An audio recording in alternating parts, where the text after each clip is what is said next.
Украин Patriot агаарын хамгаалтын пуужингийг урьдчилаад авъя. Одоо Израильд амлсан үгэн гэсэн нийлүүлэн гэсэн пуужингийг одоо биднэрт өгчхөө. Одоо тэгээ дараа нь жил 2 жилийн дараа үйлдвэрүүдээс гарахдаа манай Украинд очих ёстой пуужингийг тэрийг авчих. Зээл авч байгаа гэсэн үг байхгүй юу? Та хэдийн авах ёстой пуужинг одоо өгчих маргаашийн пуужин та нар ав. Тэгэхээр маргаашийн дайн дуусахгүй байхгүй. Тэгээд тэр пуужин дээр юу гэх юм бэ гэх юм бол энэ угаасаа манайх байсан маа. Авъя.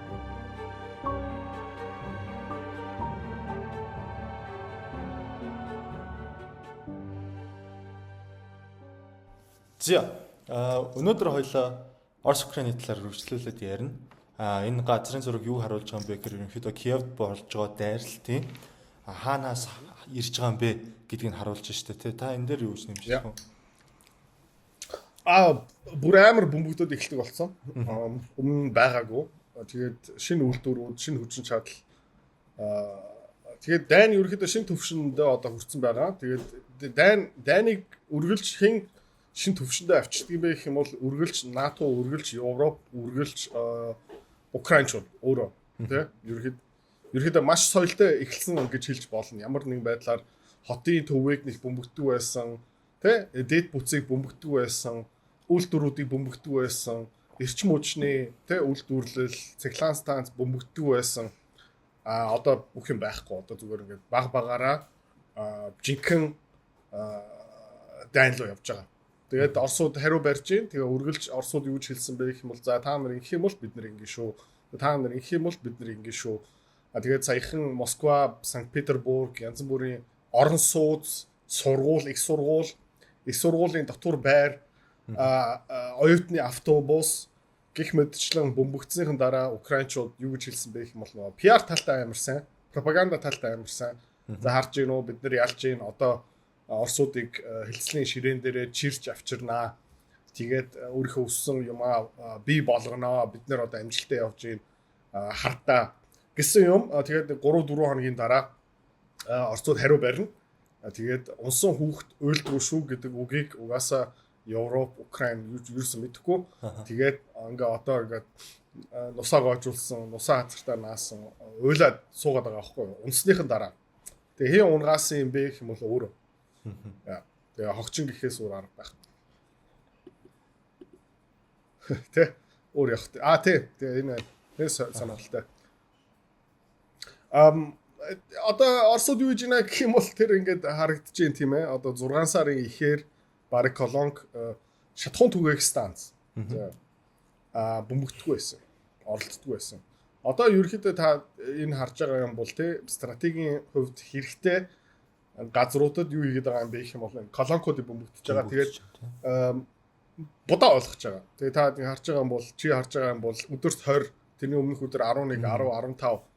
Тэгээд хэдэн зуун шатхуун түгээх станцыг ингээд дил баваад тэгээд тэр шатхуун түгээх станцыг бас украинчууд юунд ашигладаг байсан бэ гэх юм бол зэвсэг дрон зөөх, хадгалах бас тим юмд ашиглаж исэн.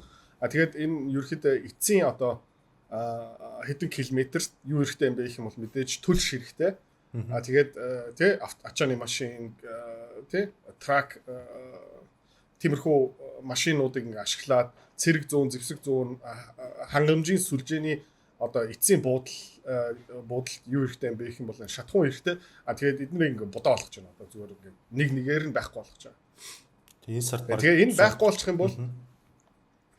болчих юм бол тэгэл бүх тээвэр зогсчих واخгүй. Тэгээ энэний араас ер нь бол цахилгаан үйлдвэрлэх эрчим хүч, цахилгаан станц, түгээх станц бас будаа болгочих юм бол тэр цахилгаан машин бас ажиллагаа болчих. Тэгээд ерөөхдөө хүнс эрүүл мэндийн үйлчилгээ, эмнэлэг, түргэн сургуулийн автобус зүгээр энгийн амьдрал дуусчих واخгүй. Тэгээд тэрэндээ одоо хүрч ийн тэгэл дахиад хөгчин гэхээс өөр ямар ч арга. Энэ сар бараг 130 болон түүнээс ихийг бөмбөгдсөн байгаа юм байна шүү дээ 6 сард. Тий. Тэгээд тэр чигтээ шатж байгаа юм чинь ер нь бол буцаага засахад бараг боломжгүй. Эсвэл маш урт хугацаа болно тий. За энэ зураг бас гоё газрын зураг дээр илтгэсэн байна. Энэ AFU чинь юу вэ? Massive strike on AFU facilities good. Attack Forces of Ukraine. Одоо Украиний цэргийн алба. Тэгэл юу харагдж байна гэх юм бол те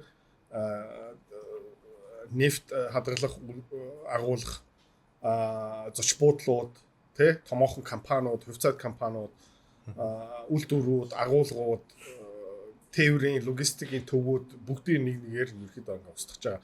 Тэгээ баг өдөрт 1000-аас дээш дрон 80-аас 60 пуужин тэгээд зиркон ер нь бол энэ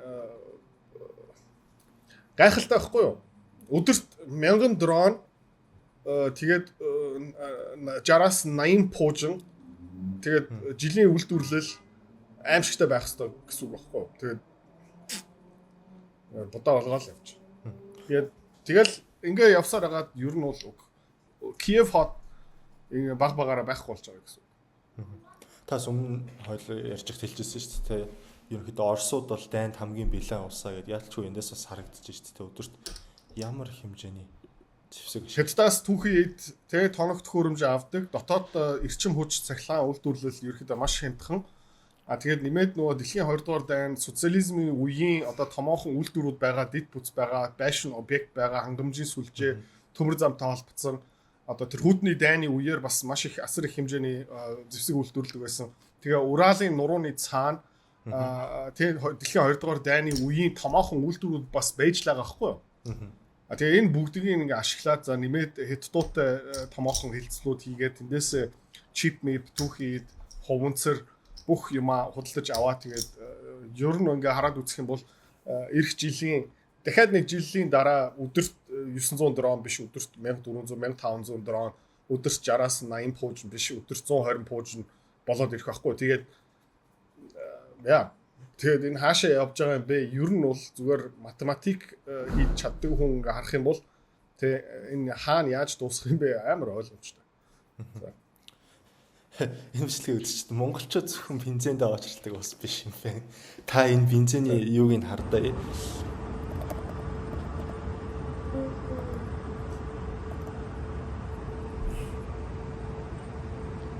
Яваал.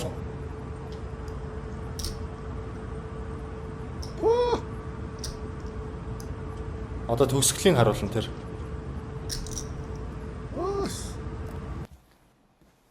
Хонох юм байна те. Бензин авахгүй. Тэгээд энэ бол энэ бичлэг тэр чинь зүгээр хогчин гэсэн үг шүү дээ. Тэгээд тэр энэ колонк бас байхгүй болчихно. Тэгээд Оросд бас юу гэж хэлсэн бэ гэх юм бол Киев хот гих мэт чинь томоохон хотуудад юу гэж хэлсэн бэ гэх юм бол гадны хүмүүс те янз бүрийн агентлагийн ажилтан, элчин сайдын ажилтан та нар явсан дээрээ.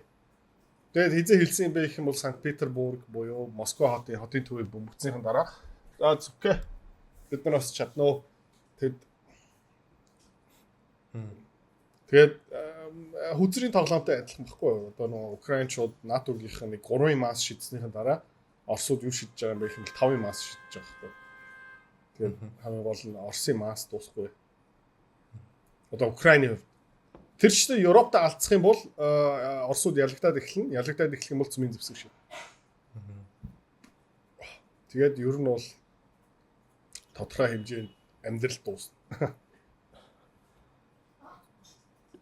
Тэгээ Францын засгийн газрын бонд чарт харах юм бол бас айгүй сонирхолтой байна. Тэгээд Донбасс тэ Донецк област одоо Константиновка авцсан. Тэ саяхан ерөөхдөө чөлөөлсөн. Энэ бол нэлийн хуучны зураг баруун талтай байгаа. Тэгээд ер нь бол Донбасс ер нь бол одоо Константиновка авцсан. Краматорск руу ингээд дөхж гин. Словянск бас удахгүй. Тэгээд юу болох юм бэ гэх юм бол энэ нөгөө хамгаалтын хамгийн хүчтэй бүс нь багхгүй юу? Хамгийн main defense Донбасс. Тэгээд ер нь бол эдгээр одоо ингээд бутраад унж эхэлж байна. Тэгээд энэ Донбасс унчих юм бол Харкив, Днепропетровск гэх мэт чинь цаана тийм сайн дэд бүс бэлэн хамгаалтын бүс байхгүй. Тэгээд энд хамгийн юу байгаа? Хамаг юм төвлөрсөн. Тэгээ энэ ингээд яачих юм бол баг нугас нь хуг авч магадгүй гэж хүмүүс ярьж байна. Тэгээ эдгээр ингээд яачих юм бол дараагийн хамгаалтын бүс ерөөхдөө арай сул тэгээд морал гэсэн юм байна, итгэл гэсэн юм байна. Тэгээд өдөр болгон 20-30 дрон илүү их ингээд чиний дээгүүр ингээд дэлбэрж байгаа юм бол чи ингээд гадагшаа гараал нэг тамхилаад өхөө явчих юм бол тэгэл эргэн тойрны залуучууд нэг нэгээр нь алга болчих юм бол тэгэл хэзээ нэгэн цагт энэ байхаа болчихно. Тэгээд угаасаа Украиний цэргийн албахийн угаасаа хүний дутагт аль хэдийн орцсон. Тэгээд дараагийн зураг дээр аягүй тодорхой тийм янз бүрийн засан газруудтай энэ Киев хотын нэлээд томоохон агуулгыг зүгээр ингээд бодоолгосон буцтай амар байгаа зү. Ингээ өглөөс ирээд ард түмэн юм харах юм бол одоо би юу гэж бодох юм бэ тийм. Тэгээ зүгээр энгийн юм шатахгүй байгаа ийм их шатна гэдэг чинь цаана энэ бол зэвсгийн агуулга байсан гэсэн үг байхгүй. Тийм ээ. Тэгээ ингээд Оросууд юм бол бүгднийг нэгээр л яаж эхэлж байгаа. Тэгээд Путин бас янз бүрийн дипломат юм уу ерөөсөө яриха болцсон. За хаяа одоо костюм өмсгөө болцсон нөө цэргийн албаны хувцас өмсөд эхэлж байна. Тэгээд Лавров янз бүрийн одоо Америкчууд бас дипломат бла бла бла хэлцэл хийе гэх юм бол зүгээр Оросууд одоо нет гэж байгаа байхгүй. Нэ. Тэгээд Оросууд угаасаа мэдж байгаа тий их тайвны хэлцэл бүтээн гал зогсоон гэдэг чинь буцаагаад зүгээр зэвсэг тэгээд дахиад дараагийн хамгаалтын бүсээ бэлдэн гэсэн үг байхгүй юу? Сунжраалаа гэсэн үг. Тийм учраас гал зогсоох хэлцэл хизээж хийхгүй. Тэгээд Иранчууд бас Оросыг харсаар байгаа. Тэгээд энэ геополитик дотор барууныханд одоо итгэж байгаа хүн алга байхгүй юу? Тэ одоо Donald Trump, Jerry Vance гал зогсоо хэлцлий 60 хоног ингээл тэгээд яаж ийна гэх юм бол окей санаж бичгийн дотор Strait of Hormuz танаах та нар ингээд шимтгэл авч болно тий онгоц нэвтрэх юм бол ав тэгэл мөнгө чинь буцаана тэгээ ингээд санаж бичгээр гараас зурцсан тэгээд та хоёлоо бас нөгөө Галибаф янз бүрийн хүмүүс ингээд Пежескиан одоо Ираны ерөнхийлөгч гараас зурхтаа Donald Trump-ийн гаруустай ингээд бичиг баримтыг ингээд үзүүлж байгаа шүү дээ ингээд иймэрхүү маягаар за энэ ингээд хамг байна гарс үгүй.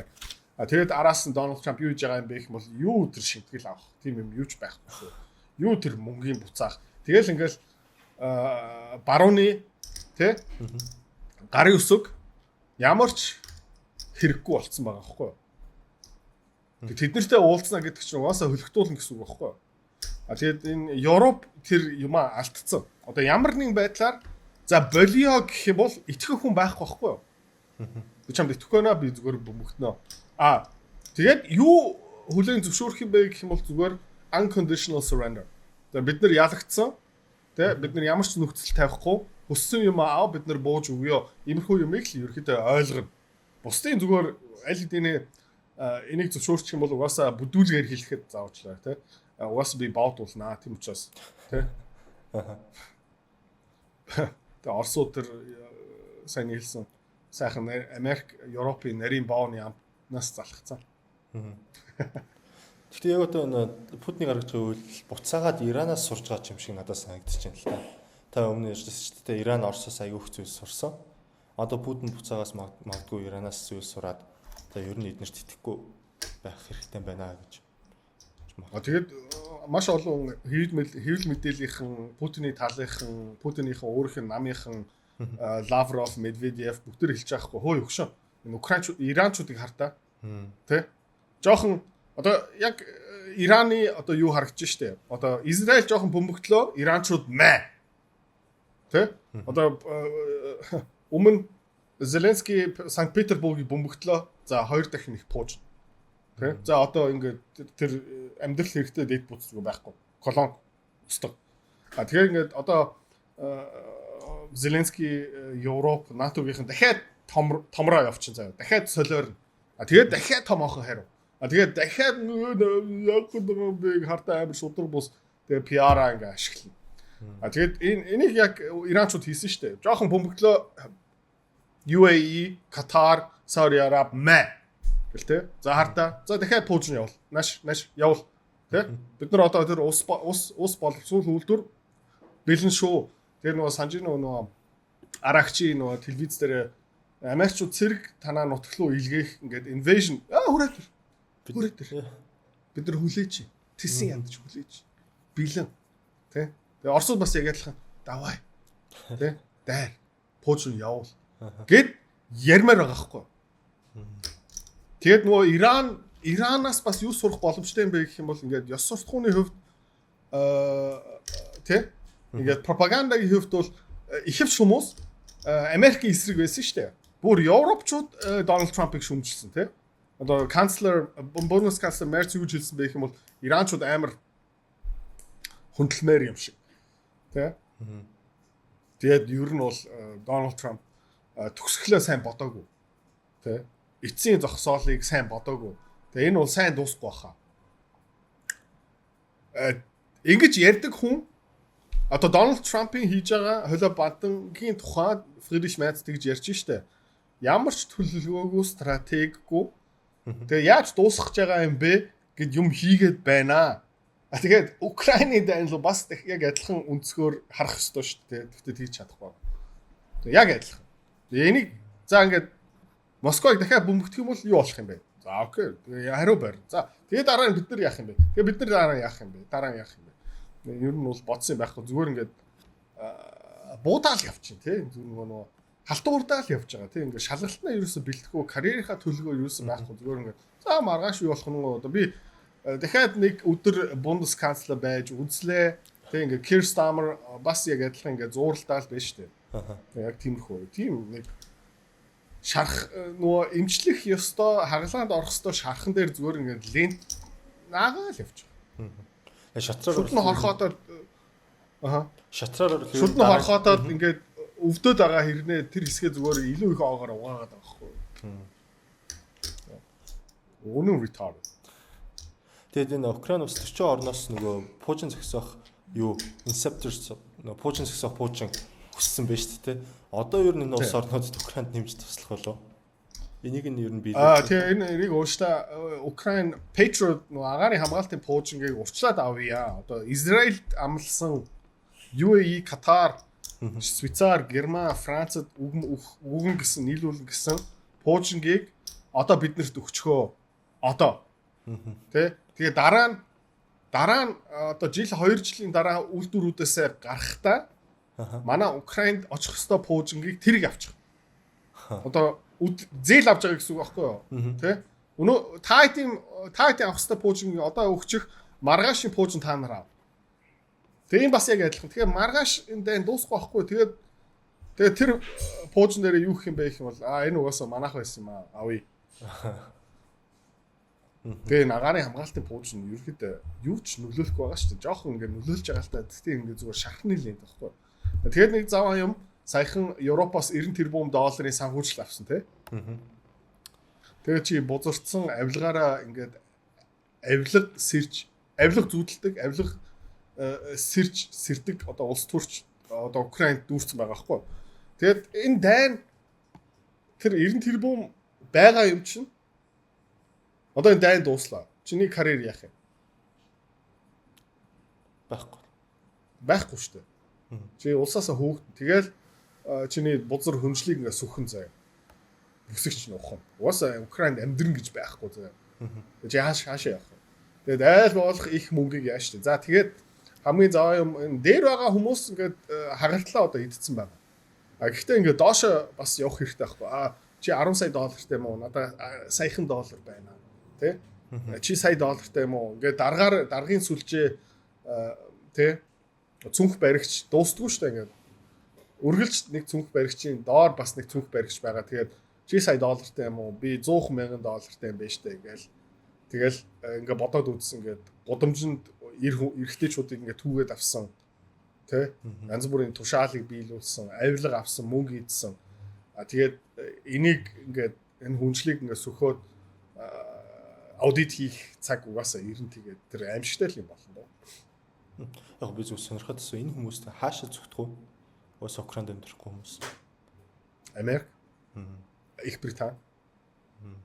Их Британи, Америк. Тэгээ өөр орн байхгүй хаа. Магадгүй Израиль, тий? Зеленский угаасаа Израиль паспорттой болсон. Өөц. Тэгээд тэр Зеленскигийн эргэн тойрон авилгад баригдсан хүмүүс байгаа шүү дээ. Тий. Тэдний баг тал нь аль хэдийн Израиль руу зүгтцсэн.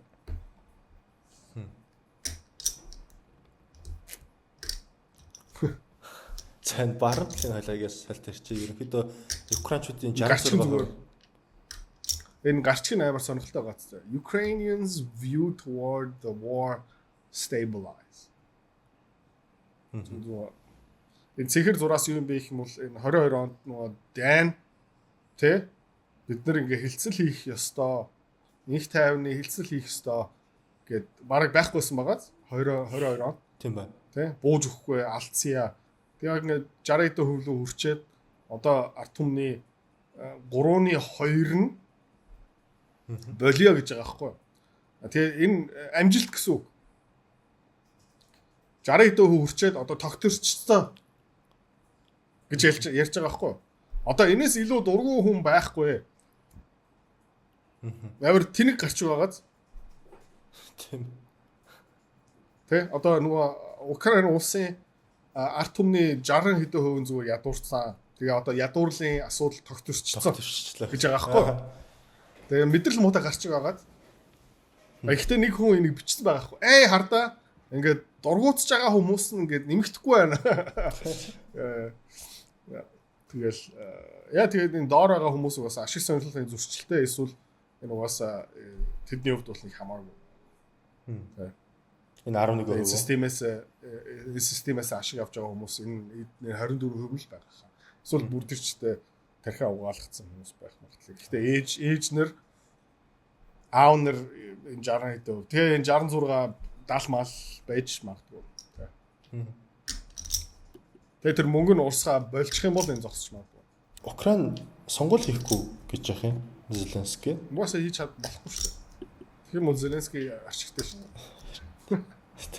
Безумовно, у нього вибори. У нього вибори в вересні. І нашим політикам треба не забувати не у нас. Нам треба відстояти свою державу. У нього вибори в вересні.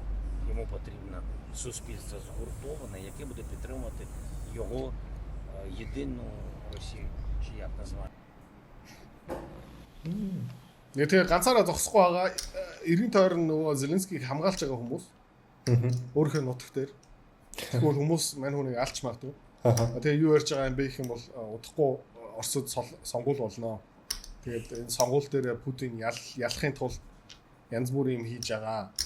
Тэгээд Орос нэгтсэн байх хэвээр тийм учраас Путинийн дайныг үргэлжлүүлнэ. Бид нар илүү харгас дайрна гэсэн агуулгатай энэ ярьж байгаа. Тэгээ бас юу хэлсэн бэ гэх юм бол манай тим асуудал байхгүй. Яг гэх юм бол энэ жил бид нэр ингээ угаасаа сонгуул явуулах. Тэгээ амнаас гарч байгаа юмыг ерөөсөө өөрөө ингээ шүүж чадхаа болцсон. Тэ. Тэнд нэг арчлал ядаж нөө ард түмний сонгуул болж юм. Бид нар тийм юм байхгүй. Ингээд Орос нэгдсэн байх ёстой. Тэгээ ингээ боддоо нэгдсэн байдал ерөнхийлөгч улс төрийн системээ дэмжих ёстой. Тэгэхгүй бол энэ урчин тэгээд бид нэр фейлдэн Путинд яг ийм юм хэрэгтэй. Тийм учраас энэ жилийн сонгуул Оросуудын хувьд бол маш чухал. За, Украин яг адилхан асуудалтай. Зеленскийн ард түмэн бас нэгдсэн байх ёстой. Тэгэх юм бол сонгуул дээр ялах боломжтой. Тэгээ яагаад сонгуул явуулахгүй байгаа юм бэ? Өсөө ялах чадахгүй учраас. Тийм учраас сонгуулийг хорцсон байгаа байхгүй юу? Тэгээ яагаад вэ гэх юм бол тэр 90 тэрбумын тал нь одоо орцсон байна. Тэгээд үлдсэн 45 тэрбумыг авах хэрэгтэй. Тэгээд доошо тараах хэрэгтэй. Энэ юу юм бэ гэх юм бол зүгээр тогоон удахгүй байхгүй болно. За энэ зүгээр тэр тогоон удахгүй алга болно. Тэ? Гэхдээ өрмнөөс тултал авах хэрэгтэй. Тэгээд энэ зэвсэг явуулж байгаа хүмүүс нь бас яг адилхан. Тэгээд Европч бас яг адилхан. Тэ? Дотоодын улс төрийн систем нуурж байна. Ажилгүйдлийн түвшин нэмэгдэж байна. Үйлдвэрүүд ерөнхийдөө хаагдж байгаа. Тэ манай нийгмийн даатгал бүх юм ингээд сүрцэн манай улсын иммигрантуудаараа ингээд дүүрсэн негр муслим янз бүрийн бузраараа бид нар ингээд ард түмнээ ингээд боогоод алж байна. Татврын түвшин бүр түүхэн дээр байна. Хүмүүс хүүхд гарахгүй байгаа. Тэтгэврийн систем угаасаа нурчин. Тэгээд эдгээр угаасаа бүх юм харж байгаа. Тэгэл Украин болж байгаа юм Европ болж байгаа. Тэ? Тогоо нуудахгүй алга болно. Тийм учраас энэ тогоо жижигэрч байх үедээ өрмийг бид нар авах ёстой. Тэгээд одоо Friedrich Merz, Keir Starmer, Macron ер нь бол дотоодын улс төртөө ерөөсөө анхаарахгүй үргэлж хаагуур амьсан явж байгаа юм бэ гэх юм бол Зеленскийд уулзаал яваад байгаа шүү дээ. Тэр жоохон намтцсан. Гэхдээ чи Санжи бол нэг 6 9 сарын өмнө бараг 7 хоног болгон тий Макрон, Зеленский, Стармер, Мерц тий өөр юм вирус байхгүй. Тэгээд тэр бол тэр Европынх нь бол юу ихтэй бэ гэх юм бол тэр нөгөө Баба Яга хэрэгтэй байхгүй. Тий. Ягаад ажлын байр байхгүй болж байгаа юм бэ? Путин. Ягаад тэтгэврийн данс хоосорч байгаа юм бэ? Путин. Ягаад манай валют нураад байгаа юм бэ? Путин. Ягаад Путин? Ягаад Путин? Ягаад Путин? Тэгээ удахгүй систем ягаад нурцсан юм бэ? Орос Путин. Тийм байгаа хгүй. Тэгэл яг нэг хулчгаар 2 дугаар 3 дугаар ангийн хүүхд хизээж миний буруу уучлаарай гэж хэлдэг шүү дээ. Ухамсар угаасаа байхгүй. Би тэгаагүй шүү дээ. Энэ миний гэж шалтгаан тоочвол яадаг. Тийм юм. Тэгээд энэ бол зүгээр улс төрийн ашиг сонирхол тийм. За. Нөгөө сая та ярьжсэн шүү дээ. Бараг видео гейм тоглоом болчихлоо гэдэг Украины цэргүүдээ хөвт. Энэ юу нөө? $2200 барьцаалах болгонд дайснаа. Тэг амдаар барих юм. Амдаар барих болгонд $330 алах болгоно гэж шүү дээ. Яа. Monetization of death. Яа. Тийм. Гэтэ яг үндэ энэ мөнгийг авах байгаа болов. Оросууд ийм юм зарлчих юм бол яах байсан бол? Бүр ингэ сенсац болно шүү дээ. Тийм шүү дээ. Тийм. Улсын хэмжээ яа маа гэл. Тэгээд ямар нэг байдлаар ямар ч ёс суртахуунгүй хүн би өдөрт нэг дроноор нэг хүнийг яачих юм бол $300 байна. За тий төрөлөө шилжүүлэх юм бол баг сая гар юм байна. За би өдөрт нэг хүнийг шаачих юм бол өдрийн сая төгрөг. Тэгээд 3 сарын яачих юм бол би байртай болох юм байна гэл сүлээд. Бүр бузрын бузар явж байгаа хгүй. Тий. Үхэл шагнал, үхэл мөнгө. Одоо энэ бол эцсийн юм баха. Энээс одоо илүү бузартна гэсэн юм одоо байхгүй шүү дээ. Тэгээд Герман засгийн газартай юу ярьж байгаа юм бэ гэх юм бол хамгийн олон Украин эрэгтэйчүүд хаашаа зүгтсэн хаана амьдарч байгаа юм бэ гэх юм бол Германд амьдарч байгаа. Тэ? Тэгээ одоо Германд байгаа 356 хүнийг Украин эрэгтэйчүүдийг тэ 19-63 настай их орон руу буцаагаад явуулах юм явж байгаа. Энэ бас ёс суртахууны хувьд бол эцсийн бодол. Яад гэх юм бол Герман Швед улс 90-ад ондоо юу ярьж ирсэн бэ гэх юм бол бид нар зэвсэгт хүчин гэх хувьд бол дэлхийн супер павер биш ээ. Тэ? Супер орн биш ээ. Гэхдээ бид нар ёс суртахууны хувьд, моралын хувьд, заяа, зарчмын хувьд супер павер. Тэ? Тэгээ Герман, Франц, Англи яг адилхан юм ярьдаг байхгүй юу? Одоо ч гэсэн яг адилхан. Ёс суртахууны үндслээр бид нэр украинчуудад дэмжих ёстой. Ёс суртахуунаасаа болж энэ дайнаас зугтсан хүмүүсийг хүлээж авах ёстой, халамж өгөх ёстой. Тэгээд өмнөх ёс суртахуун одоо юу болж байгаа юм бэ гэх юм бол тэнд cannon fodder гэдэг нь шүү дээ. Юу? Cannon fodder. Балтаны талбай тижээх хүн. Одоо махны үйлдвэртэй адилхан ярьж байгаа хгүй. Тэгээд 356 эрчүүдийг буцаагаад илгээх талаас нь ярьж байгаа хгүй. Амар заа. Гэхдээ ер нь бүгд авчирч чадах болов буцаагаад Украинд. Тэгээд яг хуу тийм амархан биш. Тэгээд тэр байгаа зүгтсэн хүмүүс хуулийн системийг ашиглаад Германы засгийн газарт шүүхтэн. Тэгээд нөгөө нүүбийн хүний ирэх гэсэн юм байгаа. Тэгээд маш олон хуулийн асуудал бороод гараад ирнэ. Гэхдээ ерөөхдөө аргаа бартсан хүмүүс тэгээ хууль ерөөхдөө зүгээр жужигдөө. Тэгээд улс төрчнөр ингээд төсөөлөө үзчих заяа. Одоо амиа тавьсан Макрон, Фридрих Мерц, Стармерийн ард гарах хүмүүс ингээд хамаг улс төрийн карьер амьдралынхаа ирээдүй энэ Украины дайн дээр ингээд тавьсан байгаа аахгүй. Тэгээд тийм учраас энэ фейл гэж болохгүй. Европын холбоо Украины дайн фейлд ч юм бол тэгэл бутраа явчихна. Яг гэх юм бол дахиад бүксийг ухаад эхлэх байхгүй. За тэр $90 тэрбум хааш явсан гинэ. За энэ хааш явсан гинэ. Баахан аудит гараад ирэх байхгүй. За тэгээд энэ фейлд ч юм бол Украины дайн фейлдэд маш томоохон одоо PR тэ маркетинг брендингийн гэмтэл аваад дараагийн сонгуул дээр арчигтаад Тэгээ дараагийн сонгуул дээр нөгөө бүксийг нухдаг хүмүүс нь гарч ирэх байхгүй. Тийм учраас энэ болохгүй байхгүй. Энэ бол сайн дуусахгүй.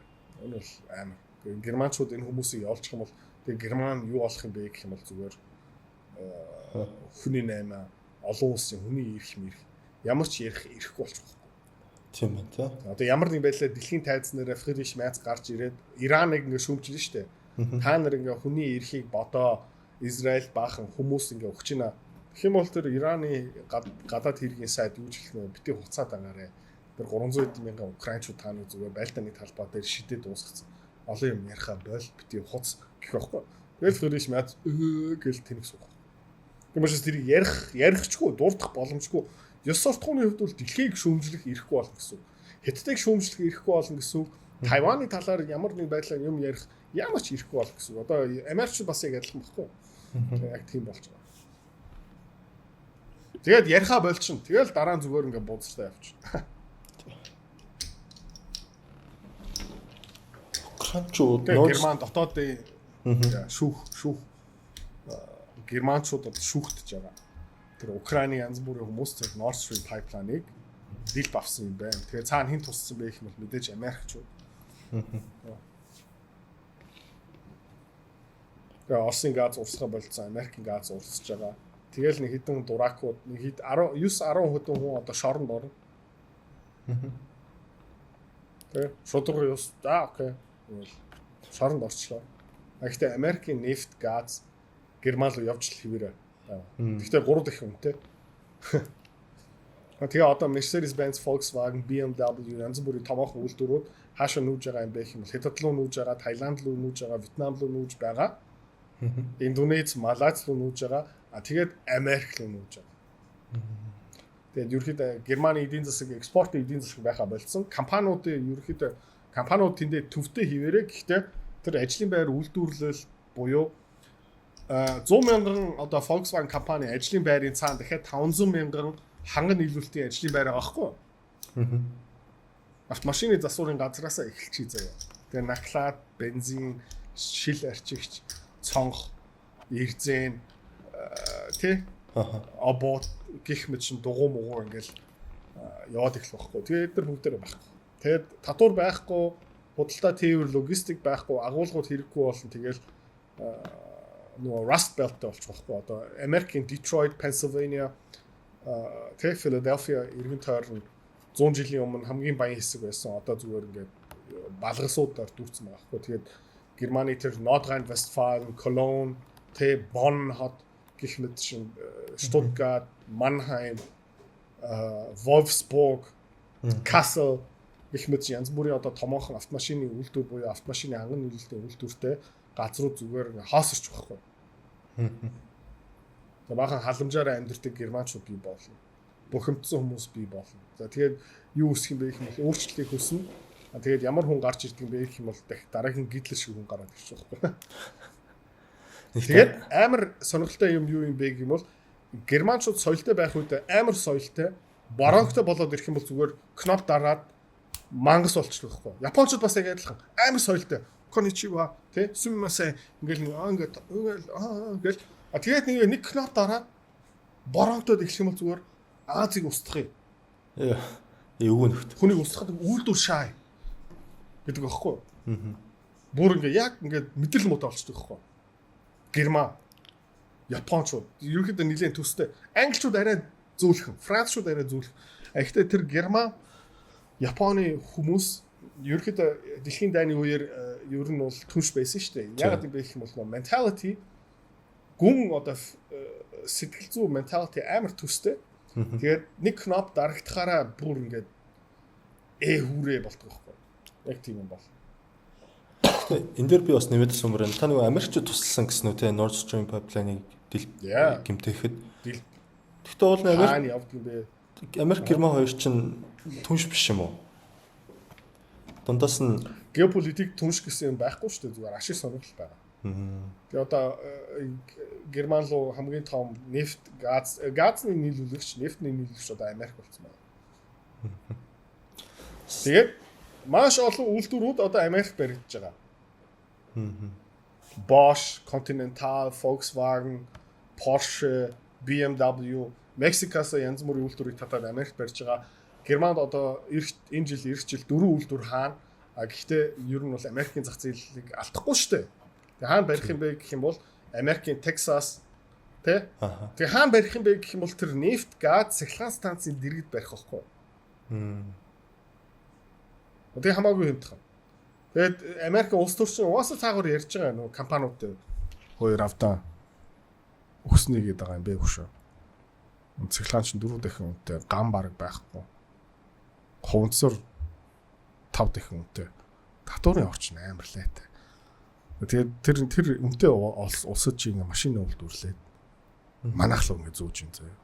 Тэгэхээр 30% татвар. Чи юу гэдэг юм бэ? Мен чинь чам татварын хөнгөлт өгч юу? Эхний 4-5 жил татваргүй. Тэ. Германаас авчих хэвээр хүмүүсийг 5 жил виз өгч юу? Тэгээ манай хүмүүсийг сургаж. Come on. Тэгэл та нар ханган нийлэлд хаанаас авдаг? Уулз ярьчихдах уу? Тэд нартэй би бас уулзъя. Тэгээ ханган нийлүүлэгч нартай уулзаа. За гангаа хаанаас авдаг гинэ? Тэд нартэй би бас ярьчих. Хөнгөн цагаан? Окей. Бас ярьчих. Одоо ингээд цаана юу болж байгаа юм бэ гэх юм бол зүгээр тэ. Герман улсын эдийн засгийн цогцсноос тэр илэг бөөр, уушиг зүрх ингээд нэг нэгээр ингээд тогтлол авч байгаа гэсэн үг. Хогч. Тавч. Маш сонирхолтой. За. За. Амралтын өдөр. Тэгээд та бас юмд явах гэж нүггүй юу? Тэгж бод. Нэг жижигхэн хүлээ авалт байна. Окей. За, бай бай. За баяр та.